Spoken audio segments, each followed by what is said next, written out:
तो यार मेरी तरह वन पीस काफी सारे लोगों ने देखा हुआ है, और अगर अपना बताऊं तो जब मैंने वन पीस देखना स्टार्ट किया था तब मैं वन पीस के बारे में यूट्यूब पर काफी सर्च करता रहता था, लेकिन मुझे कोई भी ऐसा हिंदी चैनल नहीं मिला जो वन पीस के बारे में बात करे।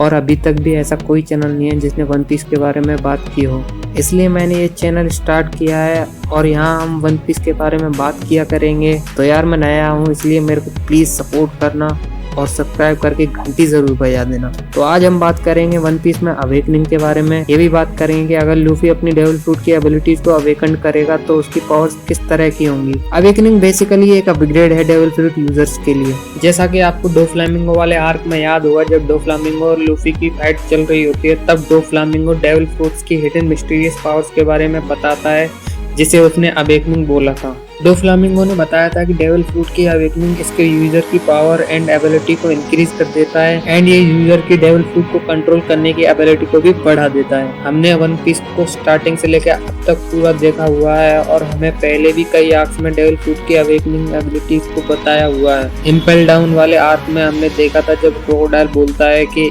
जेलर बीस्ट रिवाइव हो सकते हैं क्योंकि उन्होंने अपने जोन डेविल फ्रूट को अवेकन कर लिया है। आपको गॉर्डिनल तो याद होगा, शायद उसने भी अपनी डेविल फ्रूट की एबिलिटी को अवेकन कर लिया था और जो उसकी फाइनल फॉर्म थी जिसमें वो बहुत बड़ा हो जाता है वो भी शायद उसकी अवेकन फॉर्म ही थी। आपको पंख हजार्ड तो याद होगा, वहाँ पे आपने देखा था कि पंख हजार्ड की कैसी हालत थी। पंख हजार्ड में आधा आइलैंड आइस से कवर्ड था और आधा आइलैंड वोल्केनो से कवर्ड था। अकाइनो और आउपीजी के बीच चली वो 10 दिन लंबी फाइट इतनी ज्यादा तगड़ी थी कि उसकी वजह से आधा आइलैंड आइस से और आधा आइलैंड वोल्केनो से कवर्ड हो गया था। ये इन दोनों की डेविल फ्रूट्स के अवेकन पावर्स का ही रिजल्ट था कि पंख हजार्ड का ऐसा हाल हुआ था। डोफ्लामिंगो जो कि एक पैरामीशिया टाइप डेविल फ्रूट यूजर था, ड्रेसरोसा वाले आर्क में अगर आपको याद हो तो उसने अपने आसपास की सराउंडिंग्स को स्ट्रिंग्स में चेंज कर दिया था। ऐसा उसने अपने डेविल फ्रूट के अवेकन पावर्स की वजह से किया था। तो अब तक आप समझ ही गए होंगे कि डेविल फ्रूट के अवेकन पावर्स क्या क्या कर सकती हैं। लूफी की अवेकनिंग के बारे में एक थ्योरी है। अगर इस थ्योरी को कंसीडर करें तो ऐसा हो सकता है कि लूफी अपनी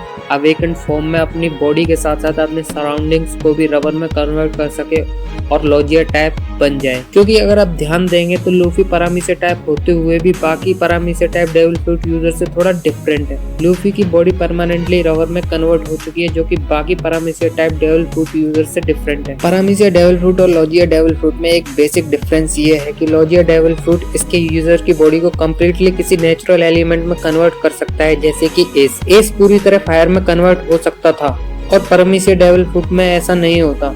पैरामीशिया डेविल फ्रूट का यूजर कम्प्लीटली किसी नेचुरल एलिमेंट में कन्वर्ट नहीं हो सकता, इसीलिए लूफी बाकी पैरामीशिया यूजर से थोड़ा डिफरेंट है। तो ऐसा हो सकता है कि लूफी अवेकन फॉर्म में लॉजिया टाइप बन जाए, उसके बाद वो अपनी पूरी बॉडी को लिक्विड रबर में कन्वर्ट कर सकेगा जिससे कि वो स्वॉर्ड और ब्लेड के अटैक से भी बच पाएगा जैसे कि कताकुरी करता है। एक थ्योरी ये भी है कि लूफी अपनी अवेकन फॉर्म में अपने बालों से स्टैटिक इलेक्ट्रिसिटी प्रोड्यूस कर सकेगा। शायद ऐसा भी हो कि वो अपने फिंगर नेल्स को बढ़ाकर उसे हाकी से पावर अप करके उसे स्वॉर्ड की तरह यूज कर सके। और कुछ लोग ये भी बोल रहे हैं कि लूफी अपनी अवेकन फॉर्म में अपनी रबर की प्रॉपर्टीज को चेंज कर सकेगा। शायद ऐसा भी हो कि वो अपनी पूरी बॉडी को वल्कनाइज्ड रबर में कन्वर्ट कर देगा जिससे कि उसकी बॉडी की डेंसिटी और पावर इंक्रीज हो जाएगी।